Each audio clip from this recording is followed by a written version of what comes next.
Fala galera, beleza? Tudo bem? Eu sou o professor Tiago Cavalcante, estou aqui com você mais uma vez. É um prazer inenarrável.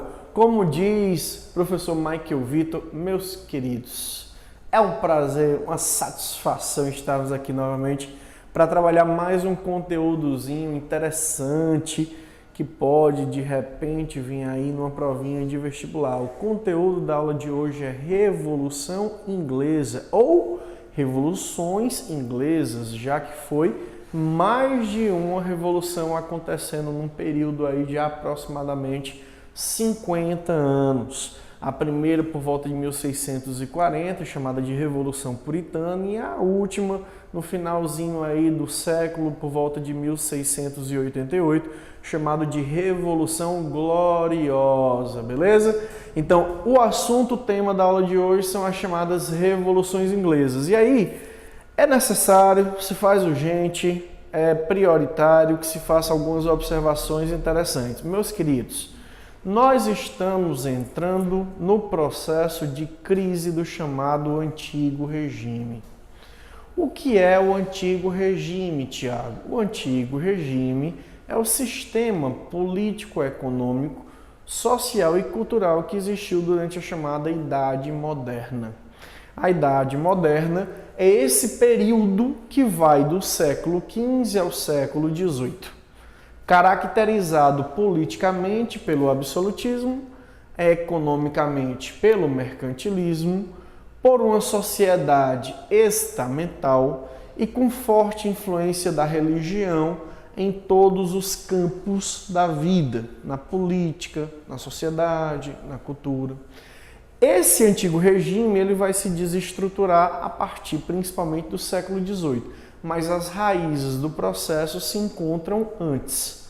O que vai contribuir fundamentalmente para a queda do antigo regime, a gente vai ver nas próximas aulas, é o desenvolvimento de uma nova forma de pensar, que é a ideologia iluminista, e essa, por sua vez, vai servir de combustível para diversas revoluções que são chamadas genericamente de revoluções burguesas, com o tripé assentado em três revoluções: a Revolução Americana, também chamada de independência dos Estados Unidos, a Revolução Francesa e, finalmente, a Revolução Industrial.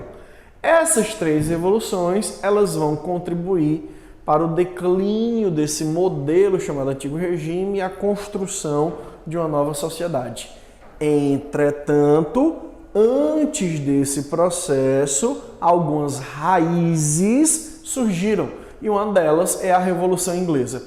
Então, o que é que eu quero chamar a atenção para que você não perca uma questão de vestibular e principalmente perder bobamente, tá? A Revolução Inglesa, ela é uma revolução burguesa.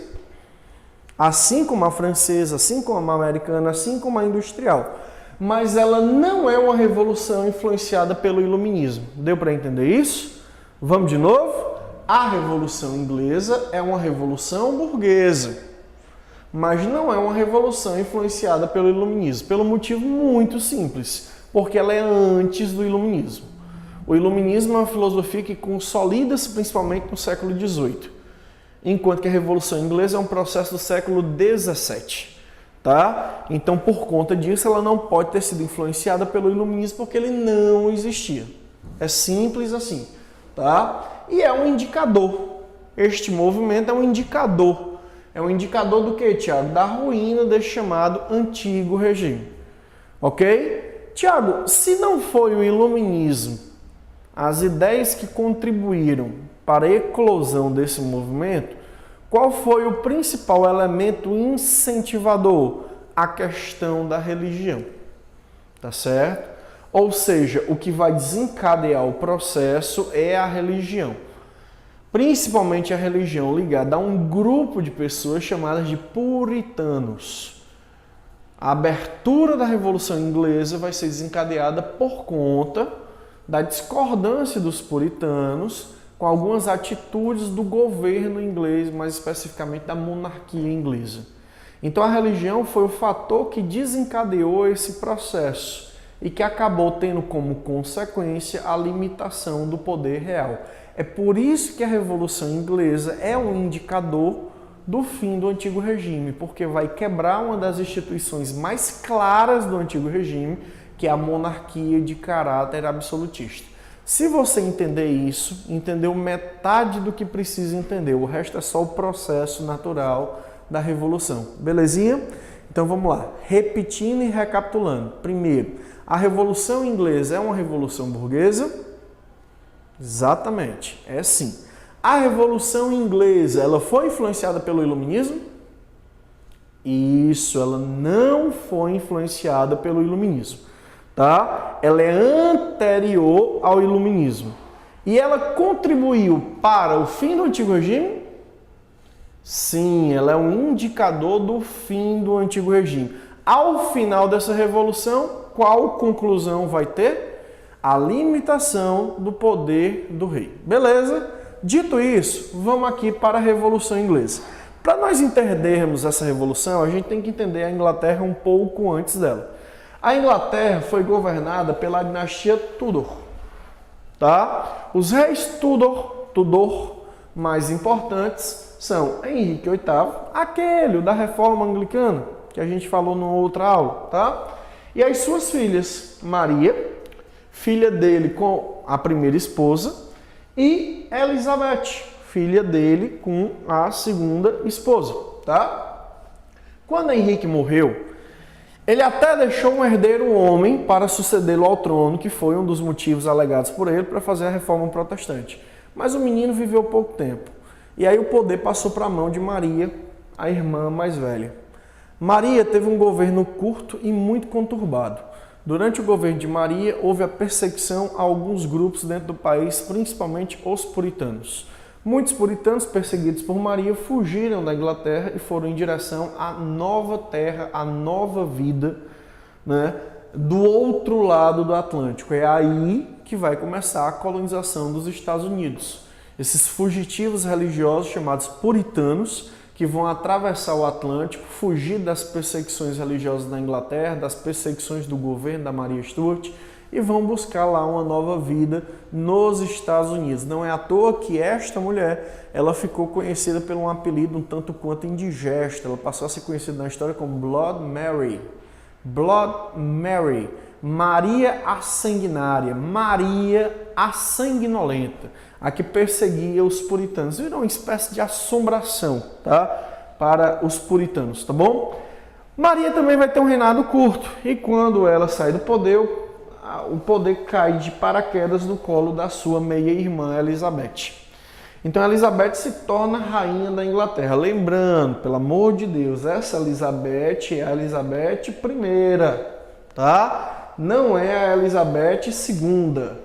A Elizabeth II é a atual rainha da Inglaterra. Eu sei que ela é velhinha, mas nem tanto, tá?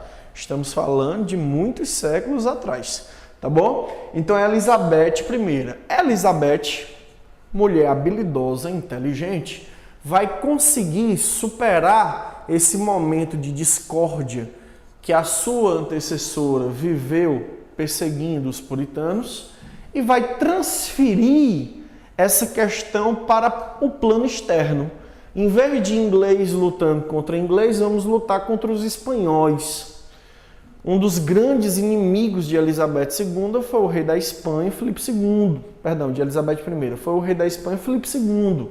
E a sua invencível armada. Elizabeth vence Filipe II, vence a sua poderosa marinha, e a Inglaterra começa a se consolidar como uma potência dos mares a partir desse momento. Esse crescimento da influência inglesa nos mares vai levar ao desenvolvimento do comércio. Obviamente, a Inglaterra vai ganhar muito dinheiro e com o aumento da circulação de riquezas dentro da Inglaterra, a prosperidade material vai aumentar, gerando um sentimento positivo em relação a esta monarca, conhecida pela população carinhosamente como a Rainha Betsy, né? Algo como a Rainha Betinha, né? No popular linguajar, tá bom? E aí a Rainha Betinha, a Elizabeth, ela vai governar este país por um longo período e vai fazer a opção por não casar. Por não casar, ela vai ficar conhecida como a rainha virgem. De virgem, né? Não tinha nem macho. É como ficou conhecida. Inclusive, alguns falam que ela não casou porque o grande amor da vida dela já era casado. Um nobre chamado Robert. E aí, por conta disso, ela fez a opção por ficar solteira. Alguns falam que ela não queria dividir o poder dela com o homem. O fato é que, como Elizabeth, apesar de todo o seu reinado próspero, não conseguiu casar ou não quis casar, ela não gera herdeiros oficiais legítimos. E por conta disso, quando ela morre, encerra com ela a dinastia Tudor. E aí o poder passa para a mão dos parentes, dos primos de Elizabeth, que são os Stuart. Começando uma nova dinastia na história da Inglaterra. Os Stuart, entre eles, os mais importantes, Jaime I e Carlos I, tá? Jaime I e Carlos I. Se fica fácil de decorar, eu não gosto muito dessa palavra, mas a gente sabe que infelizmente temos que usar técnicas e técnicas, tá?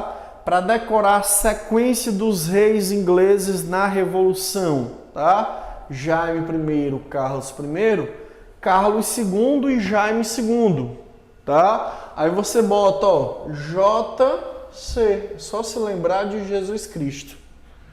Tá certo? JC, aí inverte, ó, CJ. Beleza? Jaime I, Carlos I, Carlos II, Jaime II. Jaime I, Carlos I, Carlos II, Jaime II. De boa? Tranquilinho? Mais mole do que isso, só mastigando água, tá? Então vamos para cá, voltando.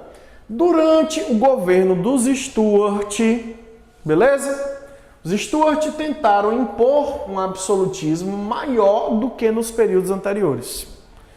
E o problema vai residir na cobrança de impostos. Na Inglaterra, desde a Idade Média, impostos eram assuntos espinhosos.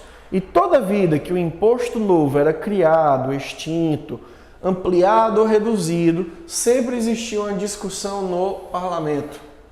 O parlamento é uma instituição que é forte na Inglaterra desde a Idade Média. E aí, por conta disso, os Stuart vão querer impor a sua autoridade ao parlamento, fazendo surgir uma oposição dentro desse parlamento. Parcelas desse parlamento eram controladas principalmente por esses puritanos. Além dos puritanos, existia uma pequena nobreza rural. Essa pequena nobreza rural recebia o nome de gentry. O que é que essa pequena nobreza rural, a gentry, tinha de diferente? Tinha uma mentalidade capitalista. Eles usavam a terra não como status econômico, eles usavam a terra como uma forma de ganhar dinheiro. Então, da união entre esses setores insatisfeitos com a monarquia, a burguesia, a gentry, vai haver uma divisão. Uma parte do parlamento vai apoiar o rei. A parte do parlamento que apoia o rei são os cavaleiros, principalmente a nobreza anglicana, tá? E uma parte vai ficar contra o rei. Essa parte que ficou contra o rei vai ser chamada de cabeças redondas ou cabeça redondas. Esses headhounds, cabeças redondas, chefiado por um cidadão chamado Oliver Cromwell. Oliver Cromwell vai chefiar esse exército dos cabeças redondas. E a grande característica interessante que Oliver Cromwell vai trazer de novidade, ele vai criar um exército novo, New Model Army. New Model Army. Esse exército novo criado pelo Cromwell, ele tinha uma característica. A sua posição nele variava de acordo com o seu merecimento. Professor, mas não era assim em todo lugar, não? Não. O que prevalecia na sociedade do Antigo Regime é que a sua posição variava de acordo com o seu nascimento, não com o seu merecimento. Então, se você nascesse numa classe social abastada, você podia ser o homem mais frouxo da terra e você tinha uma posição de destaque no exército. Agora, se você nascesse numa posição subalterna, você podia ser uma mistura de Rambo, Braddock, Putin, Trump, que mesmo assim você não alcançava uma patente alta. Se você fosse o que eles chamavam de pessoa de filiação obscura. O que é uma pessoa de filiação obscura? Aquele que não consegue dizer a linhagem da sua família de cabeça em pelo menos 5 gerações. Eu sou fulano, filho de cicrano, filho de beltrano, filho de fulano, filho de cicrano. Tá? Então, essas pessoas aí não podiam ascender no exército convencional. E no do Cromwell? Podia. Se você fosse um bom guerreiro, você mudava de patente. À medida que você mudasse de patente, você mudava de salário. À medida que você mudava de salário, você mudava de vida. Então o que Cromwell dava às pessoas era a possibilidade de uma vida melhor. E todo mundo queria ir para o exército de Cromwell. O exército de Cromwell se tornou tão importante, tão poderoso, que ganhou um apelido, Ironsides. Ironsides. Que numa tradução literal significa costela de ferro ou lado de ferro. Como isso não faz muito sentido, uma definição, uma tradução menos literal poderia ser indestrutível. O exército de Cromwell era indestrutível. E aí Cromwell entra em confronto com os cavaleiros, vence os cavaleiros, o rei Carlos vai ser derrotado, vai ser levado a julgamento, vai ser condenado por traição e vai ser decapitado. Professor, o primeiro rei decapitado na Europa foi o Luís XVI? Foi não. O Carlos. Foi o primeiro regicídio. O que é um regicídio? É um homicídio de um rei. Foi o primeiro regicídio da época moderna, tá? Com a morte do Carlos, com a morte do rei, eu não tenho mais uma monarquia. E aí vai ser proclamada na Inglaterra uma república, chefiada pelo Oliver Cromwell. Até tentaram colocar a coroa na cabeça de Cromwell, mas ele não quis. E governou a Inglaterra como uma espécie de ditador, Lorde Protetor da Inglaterra. Primeira característica do governo de Cromwell foi acabar com os grupos radicais que vão eclodir dentro do cenário revolucionário. Deixa eu dizer uma coisa para você entender diversos processos históricos. Entenda, quando você tem um poder centralizado, esse poder cai, até que surja um outro que fique no seu lugar, vários processos vão surgir tentando chegar nesse ponto. Tá? De novo, quando você tem um poder centralizado, esse poder cai. Até um outro tomar o seu lugar, vários processos vão surgir tentando chegar a esse ponto. Foi isso que aconteceu na Inglaterra. Tinha um rei, ele caiu. Aí vários grupos radicais tentam tomar esse lugar.